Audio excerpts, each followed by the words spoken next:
RK film house అంటే రాఘవేంద్రరావు గారి స్థాయిలో ఉంటుందని ఊహించాను పెట్టినప్పుడు. ఈ ప్రొడక్షన్, ఈ బ్యానర్ని సినిమాలు స్టార్ట్ చేయడానికి, సినిమా స్టార్ట్ చేసి షూటింగ్ జరుపుకుంటూ ముందుకు వెళ్ళడానికి ఎంత కష్టమో బ్యానర్ రిజిస్ట్రేషన్ అయిపోయిన తర్వాత, సినిమా స్టార్ట్ చేసిన తర్వాత నాకు తెలిసి వచ్చింది. ఇకపోతే ఇప్పుడు మనం చేస్తున్నటువంటి సినిమా శాంతాబాయ్.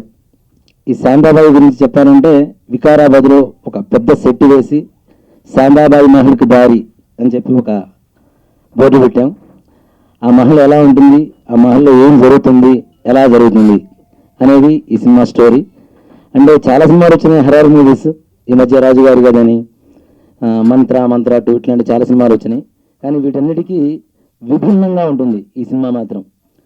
అది ఎలా చేస్తున్నాం, ఎందుకు చేస్తున్నామంటే, నాకు డైరెక్టర్ సిద్ధార్థ కన్నా అని చూడటానికి, అంటే మా ఈ సినిమాలో ఉన్న హీరో తప్పించి అందరూ కూడా ఈ హైట్ వాళ్ళమే.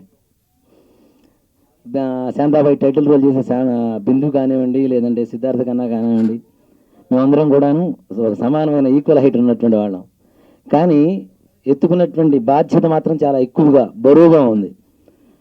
కానీ డైరెక్టర్ తనకుండేటువంటి డెడికేషన్ ఎలా ఉంటుంది అంటే, సినిమా ఉంటే చాలు, అన్నం వద్దు ఏమీ వద్దు, సినిమా ఒక్కటి ఉంటే చాలు, ముందుకు వెళ్ళిపోతూనే ఉంటాడు. అలా స్నానం చేయుడు, భోజనం చేయుడు, అసలు ఏం చేసామో ఏం చేస్తున్నాం అనే సంగతే గుర్తుండదు తనకి. ఆ విధంగా ఫాస్ట్గా మనం అనుకున్నటువంటి బడ్జెట్లో, అనుకున్నటువంటి సబ్జెక్టు, అనుకున్నటువంటి రేంజ్లో బయటికి తీసుకొస్తూ ఉన్నాడు. ఇంతవరకు చేసినటువంటి 50% వరకు షూటింగ్ జరిగింది. వికారాబాద్ ఫారెస్ట్లో సెట్ వేసాం. ఆ సెట్లో జరుగుతుంది షూటింగ్ ఇంతవరకు కూడా. ఇప్పటి నుంచి సిటీ వర్షన్ అంతా కూడా జరగాల్సిన షూటింగ్ రిమైనింగ్ బ్యాలెన్స్ ఉంది.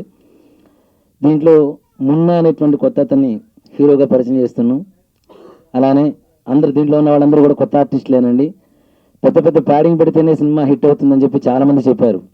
కానీ బిజినెస్ పరంగా చూసుకునే దానికంటే సినిమా కరెక్ట్గా ఆ క్యారెక్టర్స్కి కొత్త వాళ్ళైతేనే యాప్ట్ అవుతారు కాబట్టి అందరినీ కొత్త వాళ్ళని తీసుకొని సినిమా చేస్తూ ఉన్నాం. రమేష్ గారని, తర్వాత ఉమా అండ్ బిందు అయితే చాలా హైట్ తక్కువ, కానీ తను చేసే క్యారెక్టర్ వెయిట్ మాత్రం చాలా చాలా ఎక్కువ ఉంటుంది. నిజంగా సింపుల్గా అమ్మాయిల్లో ఎక్స్ప్రెషన్స్ చాలా ఈజీగా వస్తాయి వాళ్ళ ఫేస్లో, కానీ తను చేసేటువంటి ఎక్స్ప్రెషన్స్కి అయితే మైండ్ బ్లోయింగ్. ఈ మూవీ ఎందుకు నచ్చింది అనే కారణం ఏంటంటే, ఫస్ట్ ఆఫ్ ఆల్ టైటిల్ చూసి నచ్చేసింది, అంతే, ఫ్లాట్ అయిపోయా. సిద్ధార్థ్ గారు నాకు స్టోరీ చెప్పంగానే అసలు ఏ ముందు వెనక ఆలోచించకుండా ఓకే అని చెప్పేశాను. థ్యాంక్ యూ సిద్ధార్థ్ గారు, థ్యాంక్ యూ సుధీర్ గారు. అలాగే సుధీర్ గారు నాకు ఎంత సపోర్ట్గా నిలిచి నన్ను ఇంత ఇదిగా ఇది చేస్తున్నారంటే నేను మాటల్లో చెప్పలేను. అది ఆయనకు రుణపడి ఉంటాను నేను జీవితాంతం. అసలు నన్ను ఇండస్ట్రీకి పరిచయం చేస్తున్నారు. ఫస్ట్ ఆఫ్ ఆల్ ఇంతకుమించి నేనేం మాట్లాడాలి నాకు అర్థం కావట్లేదు అసలు. నేను వచ్చేసి ఈ శాంతాబాయి మూవీలో హీరోగా చేస్తున్నాను. నాకు ఫస్ట్ ఆఫ్ ఆల్ సిద్ధు గారు ఫోన్ చేసి, బిందు ఇలా నేను మూవీ తీస్తున్నాను, మీరు అందులో యాక్ట్ చేయాలి మెయిన్ రోల్ అని చెప్పగానే నాకు చాలా హ్యాపీగా అనిపించింది. సార్ ఒకసారి స్టోరీ చెప్పండి, టైటిల్ నేమ్ ఏంటి అని అడగగానే శాంతాబాయ్ అని చెప్పగానే డిఫరెంట్గా అనిపించింది నాకు. అది శాంతాబాయ్ అని ఫస్ట్ నేను ఆ టైటిల్కి ఒప్పేసుకున్నాను మూవీ చేయడానికి. అండ్ స్టోరీ చెప్పారు, స్టోరీ పరంగా నాకు చాలా నచ్చింది, చాలా డిఫరెంట్ స్టోరీ. అండ్ నా క్యారెక్టర్ కూడా చాలా బాగుంది. ఇంకా నేను చేయాలి అనేసి డిసైడ్ అయిపోయాను. సిద్ధు గారు ఇలా చెప్పినప్పుడు నాకు చాలా హ్యాపీగా అనిపించింది. సో 50% మూవీ అయిపోయింది, ఇంకా 50% ఉంది. టైటిల్ పెట్టడానికి కారణం ఏంటంటే, అందరూ శాంతాబాయి సాంగ్ వచ్చింది కదా, శాంతాబాయి సాంగ్ అనేమో అనుకుంటారు. కాకపోతే కాదు, నేను ఒక శాంతాబాయి అమ్మాయిని చూశాను నేను నా రియల్ లైఫ్లో.